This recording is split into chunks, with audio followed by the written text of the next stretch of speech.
Good afternoon, everyone. Thank you for spending your precious time with us this afternoon. My name is Carlos Jalandoni. I work for BPI. I'm the head of research, BPI Asset Management. I'm the head of research here in the trust department. And to cut a long story short, what I effectively do is I help strategize the management of the funds across all asset classes and effectively hold the hand of clients with regards to strategies in maximizing portfolio returns and also minimizing risks.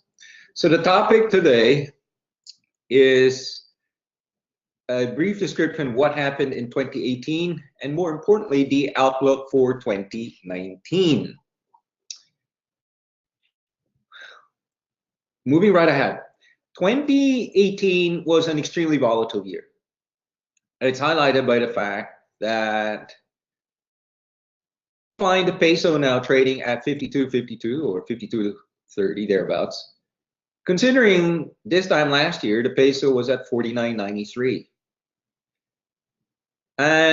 But it doesn't even begin to capture the volatility. Now, it's been volatile, to be honest, since 2013, actually, when Ben Bernanke said, maybe it's time to end the era of free money and introduce tapering.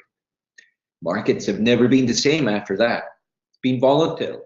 And 2017 and 2018 was extraordinarily volatile. Let me cite a couple examples here. The peso last year ended at 49.93, hit 54.50. People were saying, hey, we're on our way to 56, and then fell to 52.52. Another example. The price of oil started at about $40–$45 per barrel, hit a high of $90–$95 per barrel. People were saying, hey, we're on our way to 100. And then we find it today at 60–65. But the misery of 2018 is really rooted in the negative returns that we're currently seeing in both our fixed income and equity asset classes. In particular, the PSEI was a big disappointment for 2018. After a roaring start in January, it ended on the back of a 25% gain in 2017. We now find ourselves 10% lower from where we began last year, where we ended last year. Now that again does not even begin to capture volatility because at one point, not only were we down -10%, we were down 17%. And today we're down -10. But the most painful outcome for most Filipino investors is the returns that we're currently seeing out of the local currency bond index. The local currency bond index is now giving you a return of -5%. Now, at one point, that was down -8%, and this is unusual because for most Filipinos, a negative return out of your bonds is not normal. And so the question then becomes, what now of 2019? And I'm going to start with the conclusion, and the conclusion is simple. First, expect a 3–3.5% appreciation of the peso. So yes, it is strengthening again. It's no longer 54.50. It's back down to 52. Some people are saying it might even go lower than 52. After all, we do see a lot more OFW remittances at this time of the year. But I tell you what, the central bank has been guiding investors. And so far, they've been pretty much right. 3–3.5% with regards to the currency, 3–3.5% depreciation every year. So what we're saying is, hey, 54.50 may come again this time next year. The other factor, other conclusion is this. I think the worst is over, given what we know about global inflation. The worst is over with regards to the bonds. But I'm not saying there's no more downside risk. All I'm saying is the downside risks are probably not going to be as bad as this year, but downside risk will still prevail. And finally, the stock, I think we'll see some daylight here. We're actually calling for a stock market risk 800 to 8,212.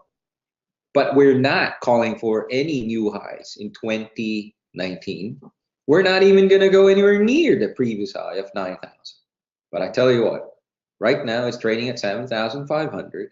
And then at 7,500, I'm telling you, it's going to hit probably 8,212 next year. I'd take that, because that is effectively where the market closed last year, 8.2 to 8.5. So let's now move forward to the next slide. As you can see in this slide, what I'm trying to capture here is the rate of interest rate movement that we're seeing in markets. And I focus on interest rates because, you know, interest rates actually determine or has such a huge bearing on markets globally, here, overseas, stock market, currencies, and also bond funds. And you can clearly see here that the reason that markets have been so volatile is because rates have started to come up. And look at the US Treasuries right across the yield curve. It's up 50 basis points, or 0.5%. Real action in terms of rising interest rates is actually here locally. Look at that. It's up 206 basis points right across the yield curve, meaning to say it's up 2%. 2%. So the financial tightness in the Philippines is actually more severe than the financial tightness overseas. And in many ways, right, that we perceive will continue for the next 2 to 3 years, and I'll tell you why. And that's why also the returns in the stock market here have been so volatile. Now, the other reason as to why there's been more volatility is the fact that we have a negative correlation with the US dollar.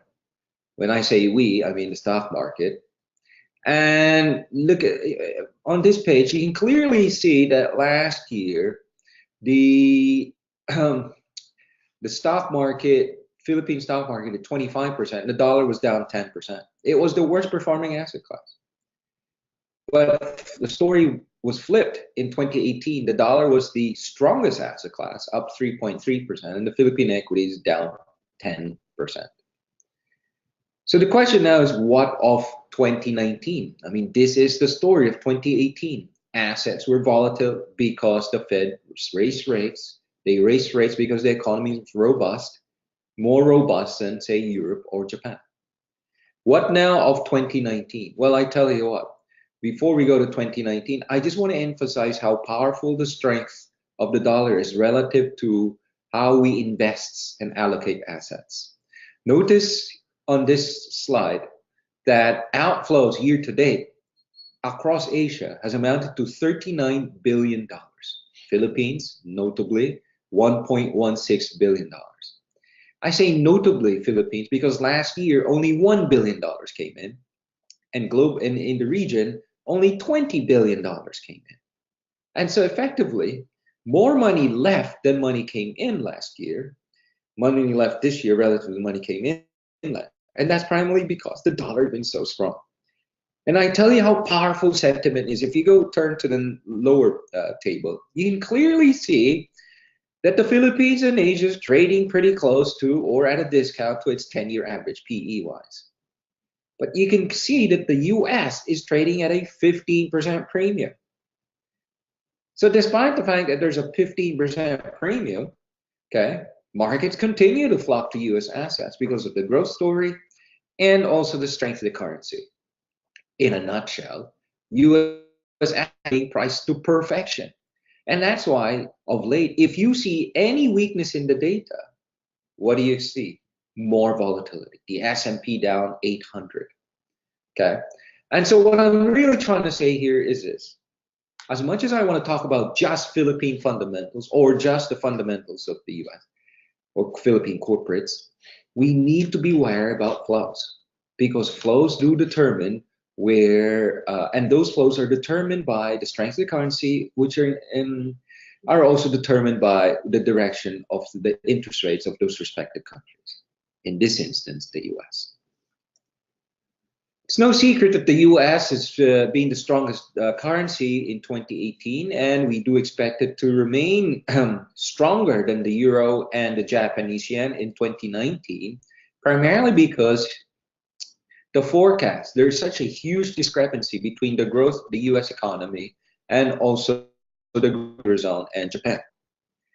Clearly, you can see on this table here that the US grew 3% this year and is expected to slow to 2.5% the following year. 2.5%, despite the fact that it is coming up a high base. It's not bad. But look at the Eurozone. It's just bumbling along there at about 2% or slightly lower 2% growth. And Japan's even worse, 0.9% for 2019.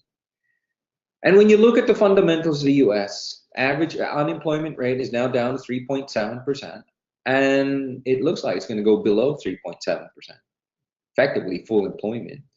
There are now more job vacancies in the US than there are actually people applying for jobs. Imagine that. Average hourly earnings for all private employees, it rose 2.9% in August, the highest since 2009. S&P companies are booking 11% growth in the second quarter, the highest again in 7 years. And business optimism, small scale, is just below the all-time high, the high of 108, which was achieved in 1983. This economy is running on fumes. It's extremely strong. And yeah, and that's why when the central bank said, the Fed said, we're going to raise interest rates. Not once, but 3 times in 2019, possibly 4, and another 2 times in 2020. And so that kind of confidence and strength in the economy made the dollar really strong. Because the rhetoric in the Eurozone is the opposite. Manufacturing sector's down, exports are down, consumer sentiment is poor. And so it was a no-brainer basically when investors in Europe said, look, forget about this. We're going to take our money out of SocGen and UBS and put it in American assets. I get the dollar strength and also an interest rate differential or a more favorable interest rate environment, about 3%. Thank you, I'll take that. But I tell you what, okay, everything changed, okay, 2 weeks ago.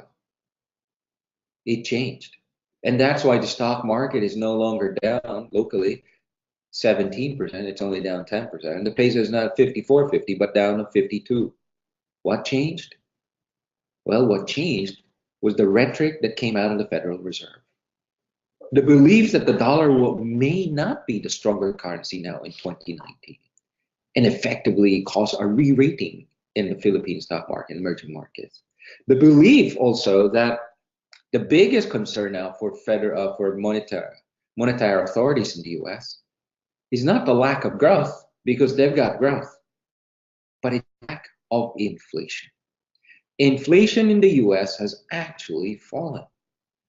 From a peak of 2.2%, it's now down to 2%. And if you look at the one measure that the central bank actually looks at, the Federal Reserve looks at, which is the PCE, Personal Consumption Index, it's actually fallen below 2%. And if you think about it, a declining disinflation, I'm going to dare say it's disinflation, right? Slowing rate of inflation when you have full employment and revenue is extremely strong.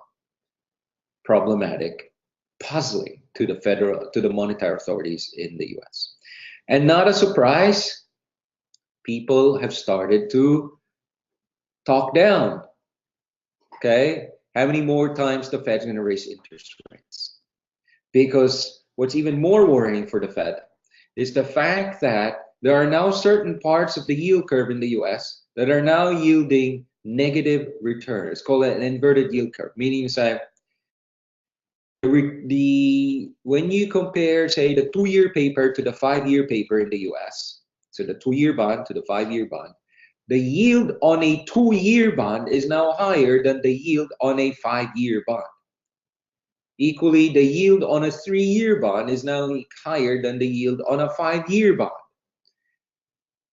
And what's even more scary is that the yield on a 90-day T-bill in the US is just 40 basis points or 0.4% lower, it's 0.4% lower than the yield on the 10-year US Treasury. What is it really saying? I'll tell you what it's saying. There are some concerns that after 8 years of solid growth, the economy in the US may actually now start running into a recession. Because for every recession, we get an inverted yield curve. That's it. You get an inverted yield curve, 12, 14 months later, the likelihood of a recession is quite high. On the other hand, not every recession has, not every yield curve, negative inverted yield curve leads to a recession, but every recession has an inverted yield curve 12, 14 months before that. So the market's getting nervy. And when you consider the fact, this is the biggest scare for investors and people managing the economy. This, I'm citing the survey taken by the University of Michigan, which effectively polls a lot of consumers. Their survey says that the consumers feel that prices in the US or the rate of price increase should actually start to slow. Again, disinflation. And this is problematic because this implies that companies are unable to pass on higher prices to the consumer because the consumer is saying, oh yeah, you hike prices, we're not gonna purchase. Because we feel that prices should be accelerating at a smaller amount. So where does that lead us? Well, it leads the Fed back to the drawing board. And I'm going to quote the FOMC meeting minutes here, which took place in October 2018. Shift back to being data dependent. It might be appropriate at some upcoming meetings to transition to statement language that place greater emphasis on evaluation of incoming data in assessing the economic and policy outlook. Bizarre, when less than 4 weeks ago, it was all guns blazing, full employment, 3 to 4 more rate increases in 2019, and the government was running a budget of 5% budget deficit. Again, Jerome Powell said, when it comes to rate hikes, while viewing further gradual increases in the target range of the federal funds rate as likely to be appropriate, we have expressed uncertainty about the timing of such increases. Uncertainty now about the timing of such increases, moving back to being data dependent. These are not the same terms or language that was used 2-3 months ago.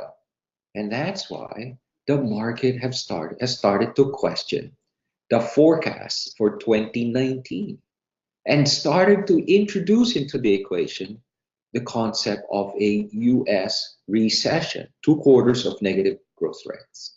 And when you look at the consensus GDP forecast for the US next year, it does show some slowdown in the economy, but many people who track the US economy have yet to price in, okay, even slower growth. So where does that lead us? Well, what I'm really trying to say to people is this. The dollar for the first 6 months of the year, next year, will trade a range. It won't seek new highs. It can't, because the Fed, we feel, will pause raising interest rates as they await economic data. There is uncertainty, and that uncertainty is this. Has the Fed raised interest rates so much that they're now orchestrating a deceleration in the economy rather than just maintaining prices where they are, minimizing inflation? And that's the concern. And that's why we believe for the next first half of 2019, the dollar may actually start to weaken here, right? In anticipation of concerns about the possibility of a full-blown recession 12 to 18 months later for the US. Now, on this next chart, what I'm really just showing here is that if the US does slow, the rest of the world will slow. Now, I'm focusing particularly on global goods trade. It's slowing. It's slowing, turning now to the graph table due to weaker DM demand. It's slowing because developed markets are importing less. Okay? Now, I want you to think about it this way. China is the engine of the global manufacturing engine. The rest of Asia is just the supplier to this engine. But the ultimate buyer of the products produced by China are the developed economies, Europe, Japan, and the US. And so if the US slows, sentiment will pretty much deteriorate for the rest of Asia, regardless of whether your fundamentals are strong or not. Now, moving now to the Philippines. Just like the US, just like many parts of the world today, the Philippines will post a 6.5% GDP growth rate for 2018, and we expect it to slow in 2019. Yes, a GDP estimate of 6.2% for the Philippines, which is 0.5% lower than where it was in 2017. You might ask me, what could possibly cause this? Well, we see two things. First, the impact of higher inflation in the economy cannot be neglected. As much as the blended inflation rate for 2018 is 5.3 currently, and we think it'll go back up to 5.8% by the end of the year, by the end of this month. The outlook for 2019 is that consumer spending will start to decelerate because of this higher levels of inflation. And so despite the fact we do have an election coming up, unlike the previous years, we do believe that the consumer spending will slow. Okay, it will slow because of the higher inflation rate. It's only now that it's starting to slow, the inflation rate, but it's still coming off a high base. So it's not 6.7 or 7, it's now 6. But what we really want to do is bring it back down to 2 to 4%. That may take some time. The other reason why we're actually confident about a slowing economy is that we feel that the higher rates will start to impact how companies allocate their capital. Obviously, if your 10-year is at 7% or 8% rather than where it was before, 4 to 5%, you will be a little bit more deliberate in your capital expenditure. Timing when rates are going to come back down again, asking yourself, is this something we can really want to do at this point in time? And so a slowdown in capital formation or investments plus a slowdown in consumption will drive down GDP below 6.5%, more like 6.2, closer to 6%. The only reason I hesitate is because I don't know what's installed in terms of the budget for 2019. It remains unapproved. So the longer they wait, the less fiscal stimulus the government can do, or government can spend to try and support the economy. So there's a very, very high likelihood that 6.2% may actually fall to 6, or may actually fall to about 5.8%. Now, the other issue that I'd like to highlight is the fact that from a currency point of view, the central bank has been very, very transparent. 3 to 3.5% depreciation every year. And it's for good reason. We need this. It's primarily because we are importing more now than we are exporting. And we're importing equipment, capital goods that are required to actually build, execute it smoothly. And those capital goods year to date is already up 12%, and we expect it to continue rising 12 to 15% come 2019 as these build projects get laid out. What are the ramifications? Simply put, if the current account further deteriorates anticipate, you see the peso weaken. And this is the source of the 3 to 3.5% peso weakness that the government says. Because we are importing more capital goods, more machinery, we have to so import motor dollars going out, we have to basically accept a 3 to 3.5% depreciation. Otherwise, you may end up like Greece, where you have an economy that is overly priced because the currency hasn't depreciated. We're not going to be there. I think this country has learned its lessons from the Asian financial crisis. Now, with regards to the inflation rate, we actually believe that the inflation rate will average about 5.3 to 5.4 in 2018. Not hard to imagine. We've already had 11 months. We know what the inflation rate. It's improving. But we feel that next year, the government's efforts to bring down the price of rice will be successful. We're reading anecdotal evidences that they are going to start coming in with force, or sort of a lot more emphasis, starting Monday. The other issue for inflation is that the price of oil is no longer high. And as the price of oil is no longer high, it's now down to 60. Even if it goes to 75, it is completely tolerable. And so the the excise taxes that will be applied on oil, I think will go back because the government was banking on those revenues. So when you cover food and oil, you're covering close to 46% of the index. The only missing link is utilities, which will take us to 68. Utilities, water, gas have been quite steady actually in 2018. It hasn't moved very much. If anything, the one asset class that has actually taken a hit is actually equities, more so than bonds, primarily because of this inflation concern. The investors effectively said, if you don't control the inflation rate, then interest rates will have to go up much higher. They go up much higher, you run the risk of the economy slowing down.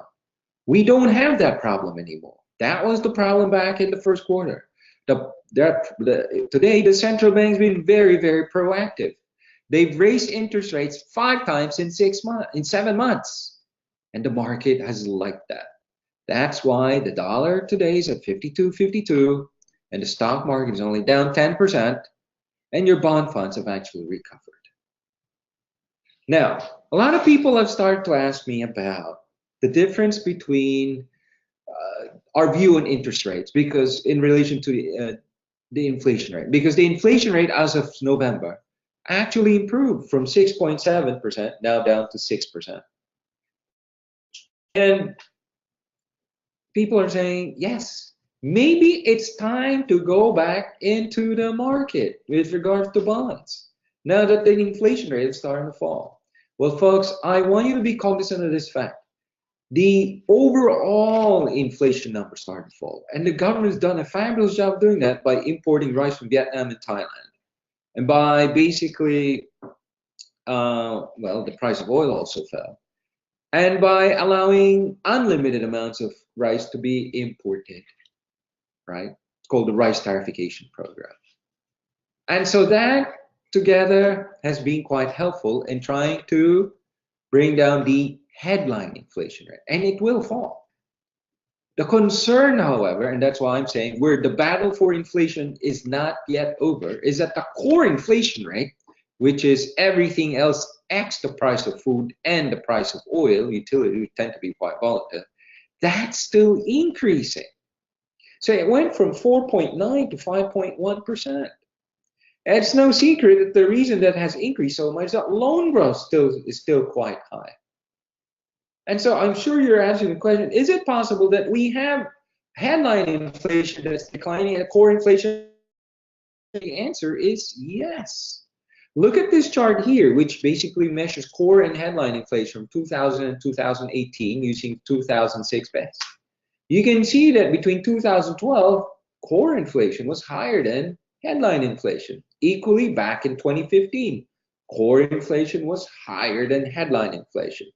What does that imply? It implies that bank loan growth needs to slow down to about 10-12% before core inflation starts to slow. Core inflation slows, then it's easier for the government to stimulate growth once again. So the ultimate question that people ask me, if core inflation is still rising, is it then all but natural to expect that interest rates will remain to have an upward bias? And the answer is yes, despite the fact that the central bank did not move yesterday. And I refer you to this slide. Focus on the orange line. That's basically the real rate of interest. When you consider the fact that the inflation rate is at 6% and the policy rate is at 4.75%, there is a negative real rate, okay? Negative real rate. The return from the risk-free, 4.75%, less the inflation rate, you have a negative real rate of 1.25. And unfortunately, that remains extremely wide. And every time you see that, the inflation tends to peak. And it did peak back here into 08, back here in 14, and now back in 18. So until the central bank raises interest rates by about 25 to 50 basis points, and the Fed also provides more clarity on their interest rate hiking program, there's going to be volatility. So where do we make money? Well, I tell you what, it's easier today than it was 12 months ago because investors now have plenty of choices. You now have the ability to buy shorter dated securities that are yielding extremely good returns. The 91-day T-bill, for example, is offering the 1-year T-bill is offering 7%, and the 10-year T-bill is offering anywhere from 7.5% to 8%. These are yields that we haven't seen for a long time. Yields that we would like to see on a more regular basis. So expect more of those in the next 12 to 18 months. But from a mark-to-market point of view, your funds are not going to look good. But from a coupon point of view, it's fantastic because you now have corporates and sovereign paying 7 to 6%, 7 to 8%. Okay, something that we're not accustomed to in the last 5 years. Now, the other issue why we remain hesitant on fixed income assets here is because whilst the Fed may pause, and that could be a tactical rally, the longer term scenario is that we now have a classic case of crowding out, where if you look at this here, the government or private sector has earmarked $488 billion pesos worth of investments, 488 billion pesos worth of investments, of debt actually, not investment, of debt to be raised in 2019, 488 billion. And when you add that to the fact that the central bank locally is seen to increase their funding requirement from 888 billion to 1 trillion 39, be crowding out. Even if we wake up one day and find interest rates at 2, which we won't, okay, even if we do, the crowding out is only going to gain momentum. Borrowing rates for corporates and individuals alike will get extremely expensive. So what's the upshot? The upshot is that if we're going to invest in bonds, and I suggest you do, you buy shorter dated investment bonds offering much better yield now than they used to before. Short dated because there's so much volatility. Get those T-bills, get those short-term funds, okay? That's what we need to try and improve returns, to try and beat higher interest rates. Now, the final section of this presentation is a discussion of the stock market. As I mentioned to you at the start of this conversation, We remain extremely bullish on the stock market on a structural basis, but in the short term, we do foresee it to be a little bit volatile. And the reason that are actually as follows. It's less about the stock market and the companies. It's more about the direction of interest rates and the tightness in the financial system. If effectively you need 3 or 4 things before the stock market will re-rate. One, you need corporate earnings to be good, and here the banking sector is expected to deliver extremely high results because, hey, rates are going up. 75% of loans are repriced every year. The property sector will give about a 15% return, and that's positive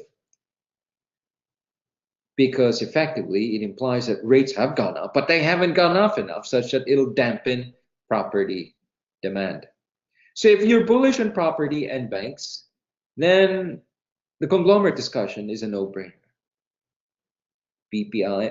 Ayala Corp, SM, Aboitiz. When you add the value of these conglomerates and their substituents, they account for more than 65% of the index. They are quite meaningful. And yet, the second leg of my when to come in the stock market is when the inflation rate, both core and nominal, begin to decelerate. Right now, it's just the nominal rate. That could easily pop up. But we want both the inflation, the nominal inflation and core inflation to start declining. Okay. And finally, we want the US dollar to also weaken. Now, that's going to happen. That's going to happen. It's just a matter of time. Okay. So when you look at Philippine valuations, the biggest criticism for the last 10 years is it's expensive. It's never been cheap. I agree. It's never been cheap. However, at current prices, the same assets, thinking now 12 months, the Philippines is extremely cheap. Extremely cheap. Cheap in the same level as Indonesia is cheap. So where does that leave us? Well, with regards to the stock market, there are actually 8 companies that are mission critical that they actually deliver what they said they're going to deliver for 2019. And these companies I will name: BDO, SM Prime, AC, Ayala Corp, Ali, Metrobank, ICT, and Aboitiz Equity Ventures. The growth here is about 12%. Right?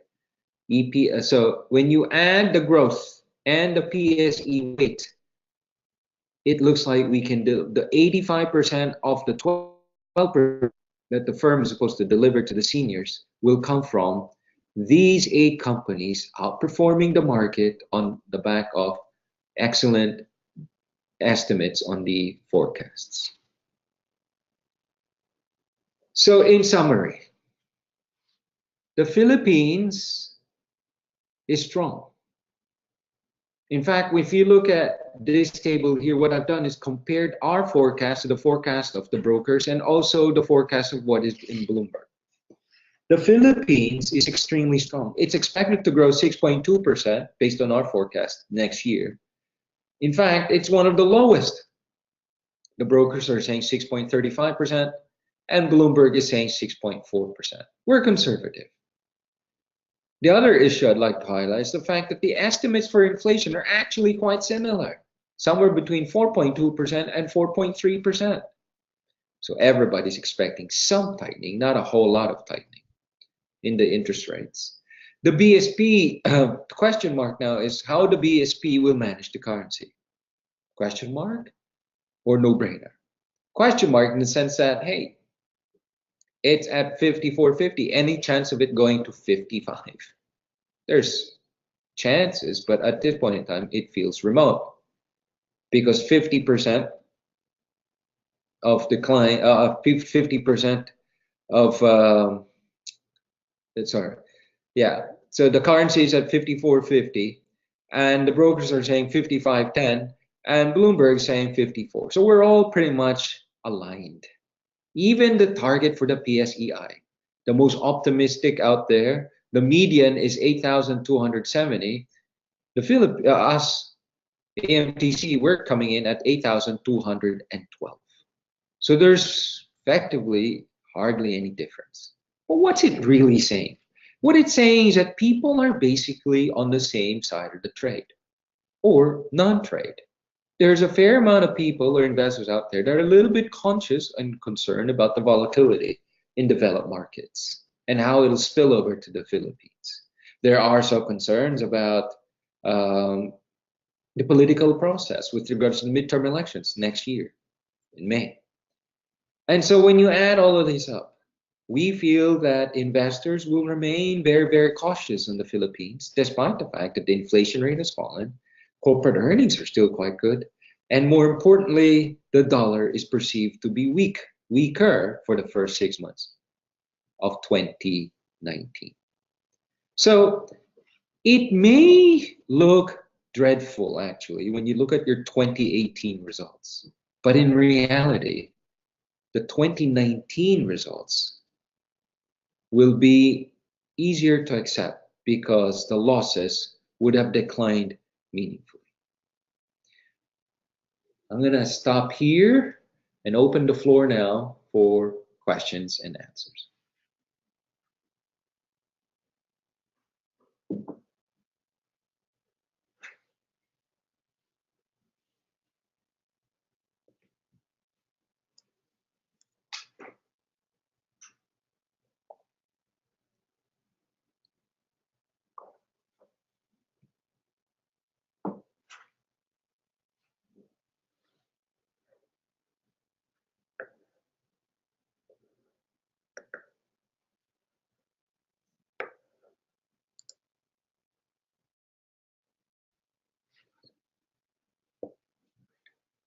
Question number 1.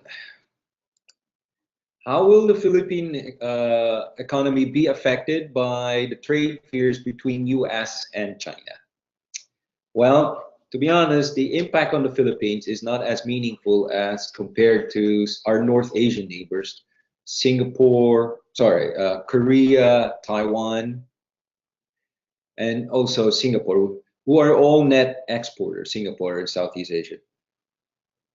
And the Philippines, the economy is primarily driven by consumption, 65 to 70%. It will have an impact in our financial assets because it will make the sentiment towards emerging markets poor. A full-blown trade war could reduce the GDP of Asia anywhere from 0.25% to about 0.5%. And so until that is resolved, Asia will always be below, valuation-wise, its optimal level. The good news is that neither Trump nor China would want an escalated trade war. China recognizes that the US is slowing. It needs to support its economy. A full-blown trade war will only slow the economy further and imply that any attempts to try and support growth will cost more money. It's already running a 3% budget deficit. I don't think they want to expand it much further. Now, for Donald Trump, what we realize is that the American consumers, yes, they are employed, but their ability to actually spend is still nowhere near as high as their disposable income back in 2007. So meaning to say, Trump, who is a re-electionist in come 2022, the last thing he wants is to push up the inflation rate, which affects the consumer, and then put at jeopardy his ambitions to run for a second term. So that's basically it. The trade war we think will be resolved within the 90 days. Both parties are now finally talking. Previously they weren't. And the trade war will have a not as much of an impact in the actual economy in the Philippines. Where it will have an impact is in our financial assets, like the stock market. If it's a full-blown trade war, you will have a meaningful correction in the stock market locally.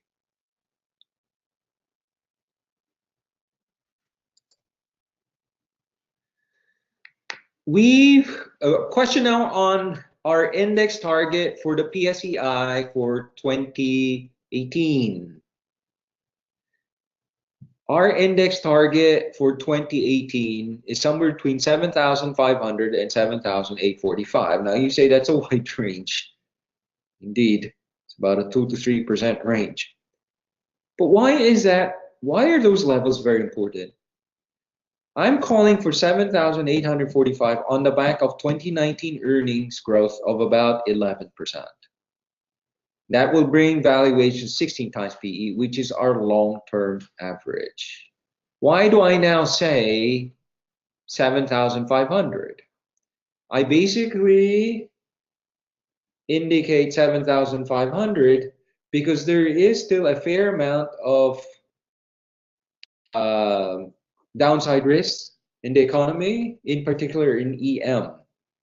People are worried about a slowing US economy and its potential harmful impact on EM Asia.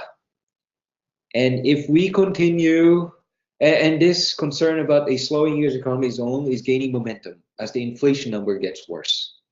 And so that negative sentiment for EM could possibly drag the stock market down from 7,845, which is where I thought fair value was, to as low as 1,500. And that's what we're seeing today.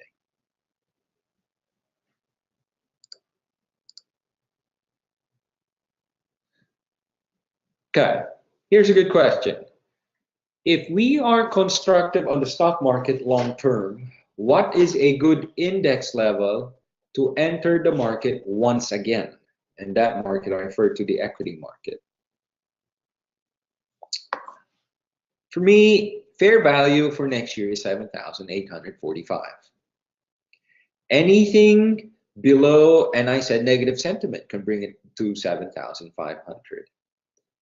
Anything below 7,500 for me is a good entry point to actually invest in the stock market. Mind you, I invest for 3 years. Because I invest for 3 years, I encourage people to take the cost averaging approach, not the one investment philosophy. Timing the market's difficult. All I know is, given the prospects for earnings next year, anything below 7,845 or even 7,500 is extremely cheap. I buy cheap. Because I buy cheap, I'll come in below 7,500.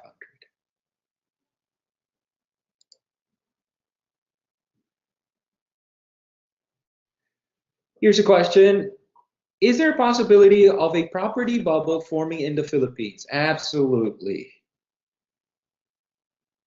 The reclamation area where MOA, the Mall of Asia is currently, and where Asiana City is, property prices there have reportedly increased 100% year on year this year. 100%. The prospect of a full-blown property bubble in the Philippines cannot be dismissed. Because are we seeing demand still being strong here, but we're also seeing foreigners come in and purchase a lot of real estate, particularly in the condominium market. And they're pushing prices up. Like I said, Mall of Asia or reclaimed area, 100% year on year. Here's the good news, however. Rates are going up. And by the way, I define property bubbles where property prices, capital values consistently outpace the rate of wage growth. And wage growth is normally inflation rate here in the Philippines.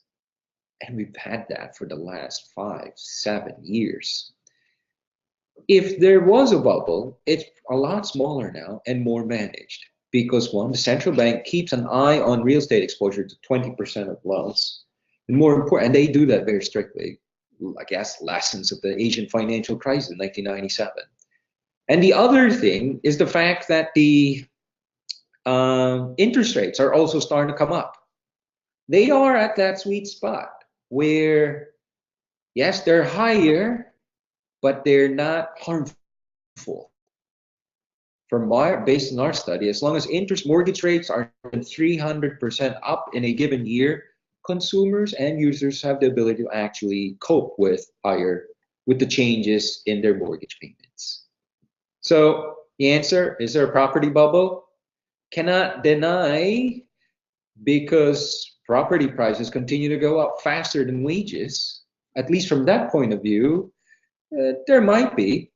However, the risk to the financial system is a lot lower now because the central bank monitors exposure quite closely and rates have come up.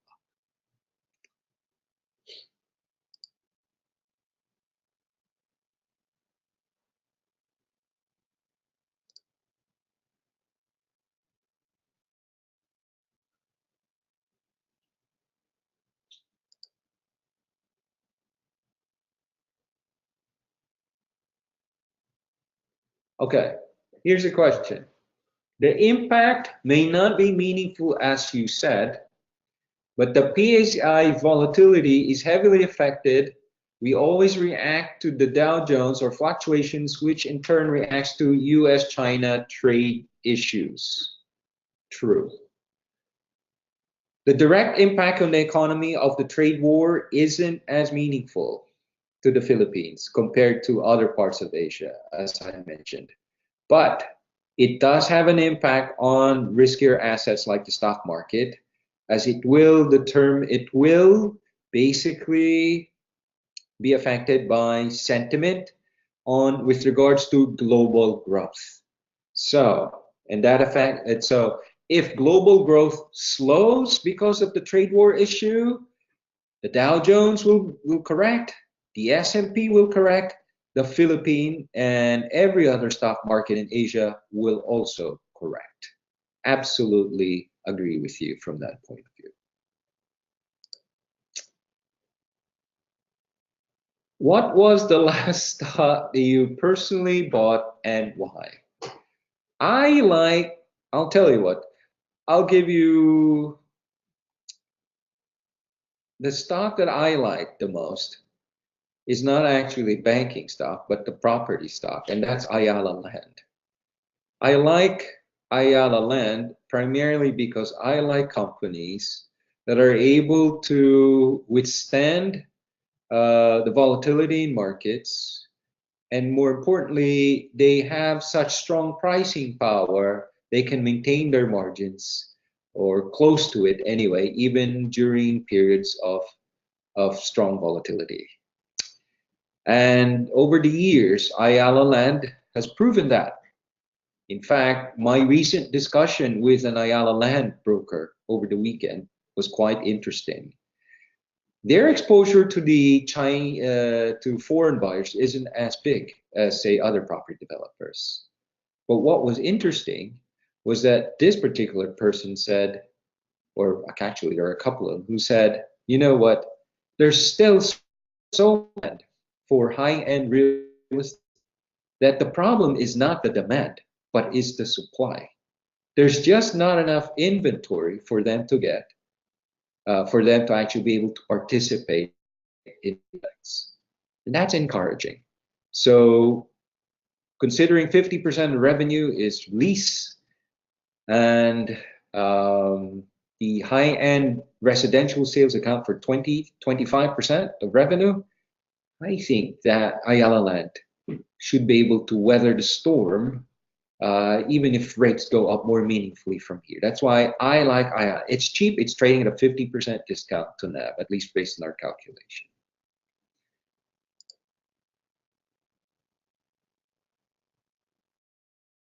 Okay, here's an interesting question on bonds now.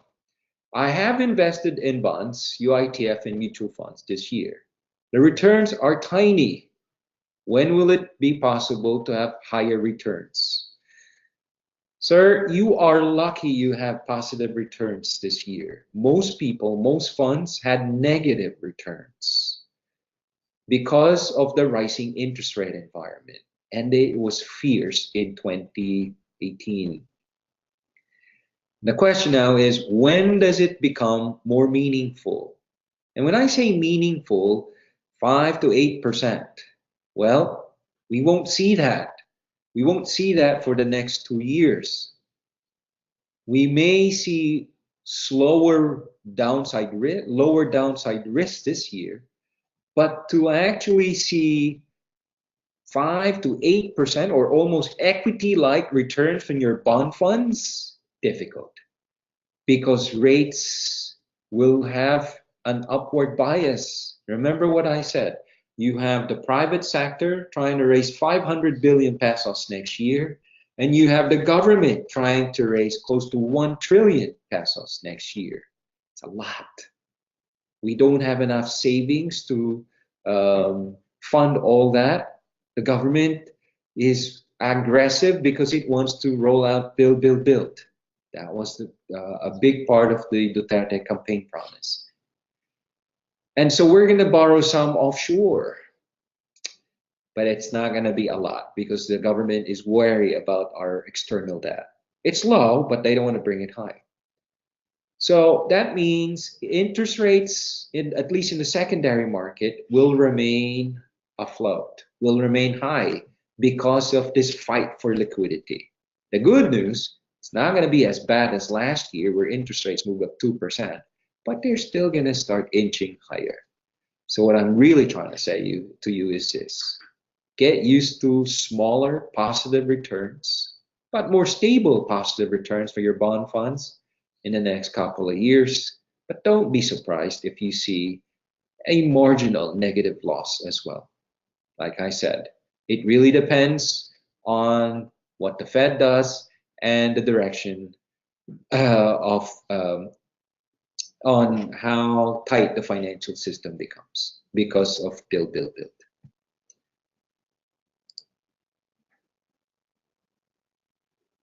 What are the key investment themes for 2019 for local investors to look out for?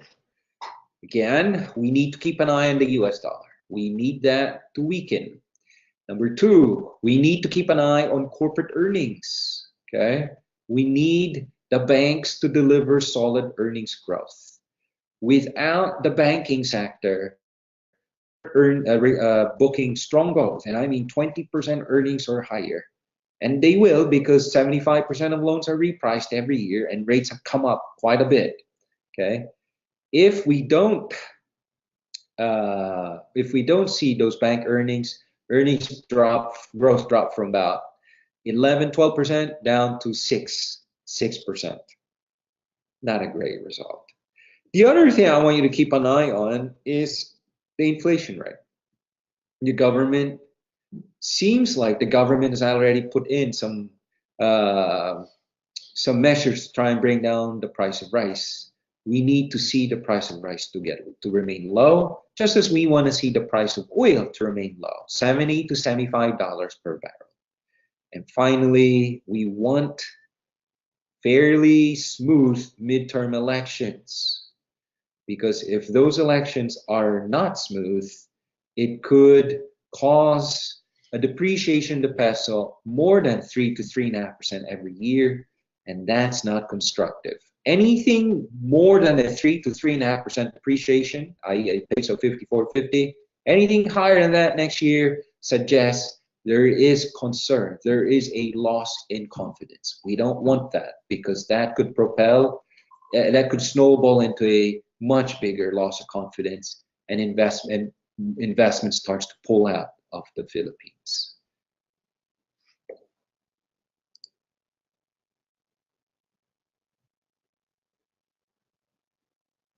Okay.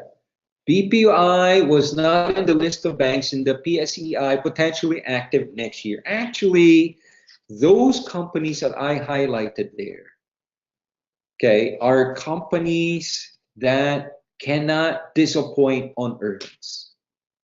Okay, why? And we have Metrobank and BDO there. Those 8 companies, okay, will contribute, when you add their growth, close to about 80 to 85% of the 12% earnings growth that we're looking for next year, earnings-wise. The reason they're there, because they have their earnings expectations are high, and what we're also seeing is that the weight in the stock market index is also quite high. So when you multiply that, the contribution to the earnings growth is quite high. BPI is also going to book higher earnings next year. Okay, I know that for a fact. All the big three banks will. However, because its weight on the index is not as high as say BDO, right? Naturally, the criticalness or how important the contribution to the 12% is not as meaningful as the 8 companies. That's the only reason why BPI is not on that list. But I tell you what, that's our view, but there are many people out there who feel that the best bank investment for 2019 is actually BPI, because relative to its previous high, it's still trading. It's still offering at least a 10% upside valuation-wise. So yes, it's not on the critical 8, but nonetheless, it is equally important as Metrobank and BDO. Okay, we have many more questions, so please, and we like questions, so keep them coming. Question now on the S&P. Is it still a good investment? I would caution on investing within the S&P. It's not cheap. It's not cheap. There are now doubts about you. The most optimistic outlook I've seen on U.S. growth is as follows. It grows 2.9% this year. It grows 2.5% next year, and then it drops to 2% in 2020. That is the most optimistic outlook. The most pessimistic outlook I've seen for the U.S. is this. It grows 3% this year. Then we hit a technical recession by the second half of next year because we have an inverted yield curve. Recall, the yield on the shorter dated securities, 2-year and 3 years, now offering higher interest rates than the 5-year. And that is usually a precursor or warning signs that growth is about to slow. Now, all I know is this. The US is now running into the 9th year of expansion. It's starting to lose steam. We can quote you housing numbers. I can quote you auto loan numbers. They're lower, right? And so I would hesitate. A lot of people are concerned. When you have a negative real rate and you have falling inflation, people are worried that recession, meaningful slowdown in the US may come as early as the second half of next year rather than 2020. So, if you have dollar investments, I suggest we invest in bonds that are diversified, not just pure plays in the US.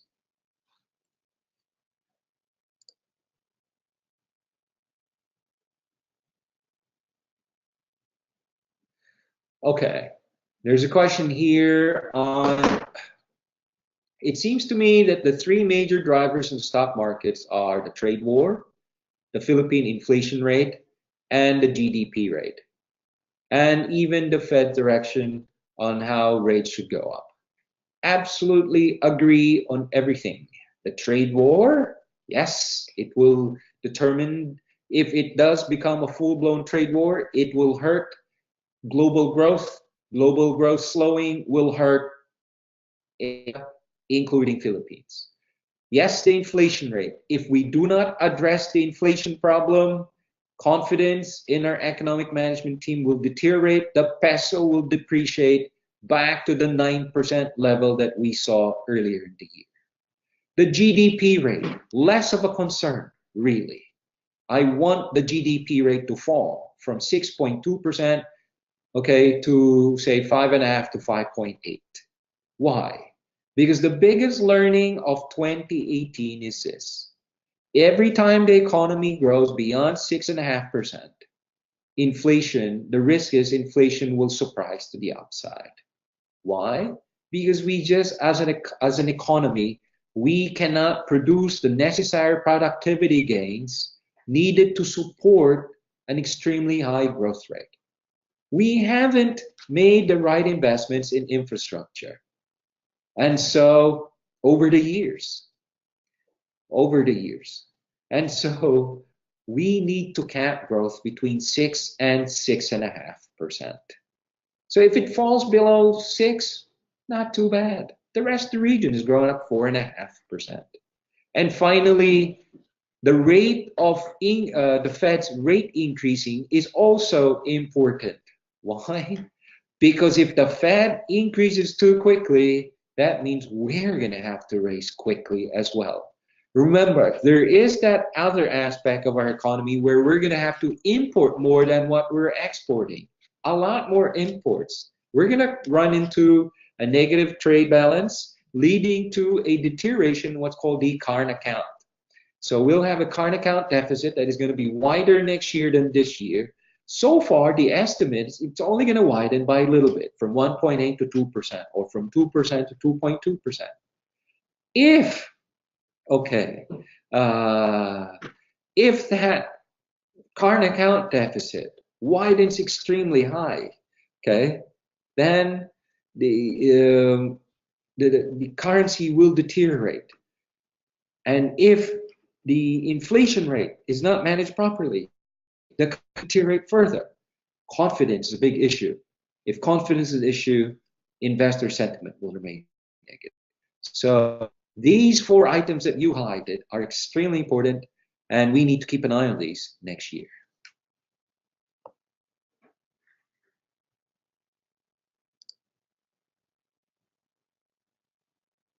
Okay, what is the outlook for local treasury bill rates for 2019? Is it foreseen to remain at around current rates? The answer is the T-bill rates will remain where they are today, but the risk is they will go higher. Whether the 10-year is gonna go from 8 to 10% next year is a big question mark. However, the risk is it will go higher. Because as the government executes build, the financial tightness in the financial system will intensify. The fact that the core inflation rate remains on an upward trajectory, that will inhibit the ability of the central bank to actually release some much needed reserves in the economy, i.e. liquidity, cut the bank reserves. And so the tendency will be for rates, at least in the T-bill rates, to remain high because the government is also expanding its balance sheet in 2019. Okay, so if you're worried about T-bill rates falling, I don't think they're going to fall. Next question.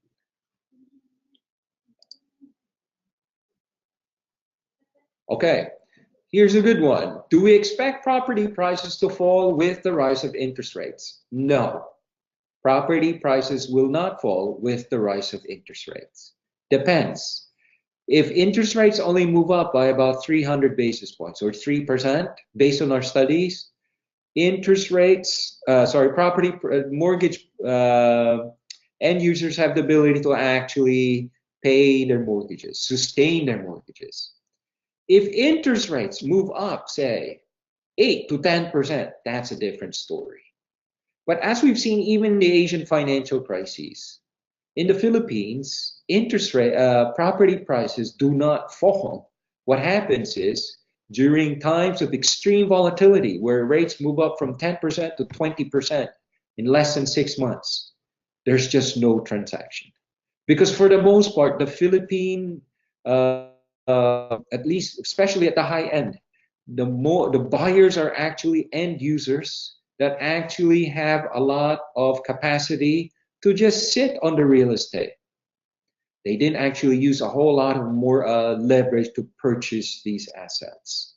So the prospect of property prices falling in 2019 is actually quite remote.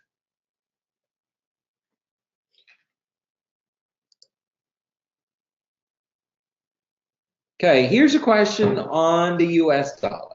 What is a good level? If you see the US dollar temporarily weakening, what is a good level to actually start buying US dollars? Okay, now here goes. I suggest that anything below 52, between the 52 to 52.50 level is a good entry point to start accumulating. I'm not saying make your purchases one time. What I'm suggesting here is to spread out your purchases because there is still a whole lot of volatility. The strength, especially, I want you to be wary of this. Next year, the rhetoric on the US dollar, on the US economy's expected weakness in its economy, come 2019 and 2020, will start to gather pace. And as that gathers pace, the dollar should start to weaken, especially if inflation doesn't pick up. The inflation rate in the US is not expected to pick up until the second half of next year. So it'll just remain here between 1.8 and 1.6%. And so 52 to 52.50 is a good starting point to actually start purchasing dollar. Now you might say, well, why not 52? Why not 51.50 or, lower? It's a hard call because as much as, but I'm not saying it couldn't possibly go there. That's why I said start accumulating. The risk is it could go as low as that, especially in the next 3-4 weeks when the overstubby remittances start to come in with a lot more force. So, but why not 50, for example, or 48? Because the government, as I said, is going to be running running a much larger trade deficit beginning next year because of build. So early next year, the Japanese will start building the fast train from Clark to Naiya. The subway system that's going to be built around here in Makati is already started, and the single rail system that's being built in BGC is also starting. So a lot more importation of capital goods. The peso is going to weaken. So I think we have a probably 4 to 6 weeks window, and I think the peso is going to get stronger. I'm not sure it's going to break 52, but it certainly will test the 52 to 52.50 level.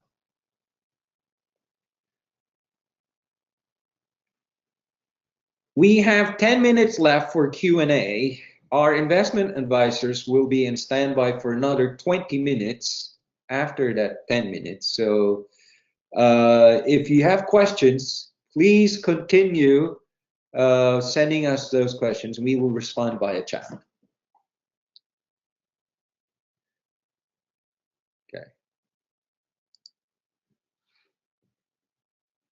Okay, will inflation in the Philippines go back up again in 2019? The trajectory, the answer is no. The trajectory is lower because of lower fuel prices and the rise of supplies in place. More importantly, we now have the banks suggesting that they're going to reduce loan growth from 19% to actually 10%, 10, 12%. That's encouraging. So we need to keep an eye on that. Will the new train law pass? I don't think Train 2 will pass with this current version of the Senate. Train 2, I suspect, will pass after the midterm elections in May next year. Will Train 2 affect inflation? Train 2 is not supposed to affect inflation. It may affect inflation because, but not as much as Train 1 affected inflation. What was particularly harmful in Train 1 was the fact that excise taxes were placed on sugar and also fuel and alcoholic beverages. In Train 2, the emphasis is more simplifying the corporate income taxes. That shouldn't affect the simplifying it such that the effective income tax actually falls. So if the effective income tax falls, then there's less incentive for companies, you would think, to actually hike prices immediately. So the impact of Train 2 should be, from an inflation point of view, should be less than relative to Train 1. But the other thing that really pushed inflation rate from the point of Train 1 was the fact that the electorate, the public, was given effectively a salary increase when they cut the income taxes from 30% or 32% down to 25%. Naturally, most Filipinos consumed that, and it pushed up food prices.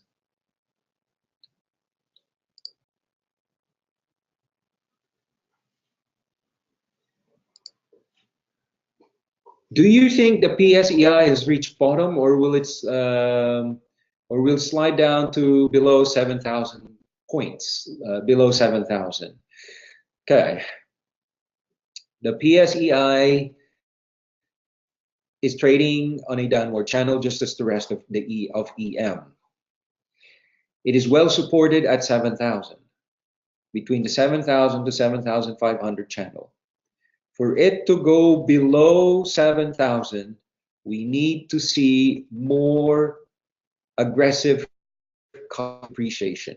We need to see the peso at 54.50 to 55 in the first half of next year, which implies a loss of confidence again in our economic management team. Or it could imply a full-blown trade war. We have no choice if that happens. At this point in time, those are not our assumptions. Our assumptions are 54.50 by the end of next year, and the critical assumption is that the trade war will be resolved within the 90 days.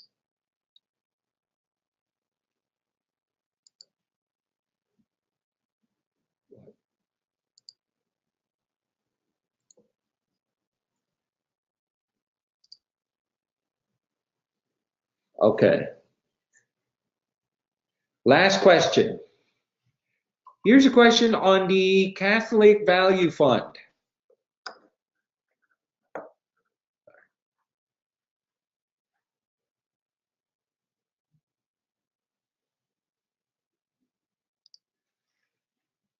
What's the outlook for the Catholic Value Fund? To be honest, the Catholic Value Fund benefits from the appreciation in the peso, so you have a 3 to 3.5% gain there. You can bank on that every year. And then number two, it's a diversified fund, okay? So it's a diversified global fund. Yes, it's heavily tilted to the US. I get that. But it's diversified. I like it. Plus, we have the 3 to 3.5% gain on the currency for the next 2 to 3 years. So the outlook for the Catholic Value Fund, I think, still looks pretty good, actually. Possibly not going to give you the same returns as it has this year, but and it's been pretty good. But this year, next year, still positive. I think it should still give you more than 3.5% easily. So if you have the Catholic Value Fund, hang on to that. It's a good one. Folks, I am extremely pleased with today's session. I am so overwhelmed with with a lot of the questions. I mean, not only is it a lot, but it is extremely good. These are extremely good questions. So I want to thank you for your time today. I know you have many, many more questions. So our investment counselors are online and are able to respond to your questions via chat. I'm pretty sure we will have this again and more frequently, considering the response has been quite good. And please do attend. And if you have further questions, do send it across, and we will get back to you as soon as possible. But at this point, unfortunately, I am being asked to go. I'll see you in the next session. I'm really thankful for your energy and your responses. And I do hope to see you soon. Thank you, and enjoy the rest of the day.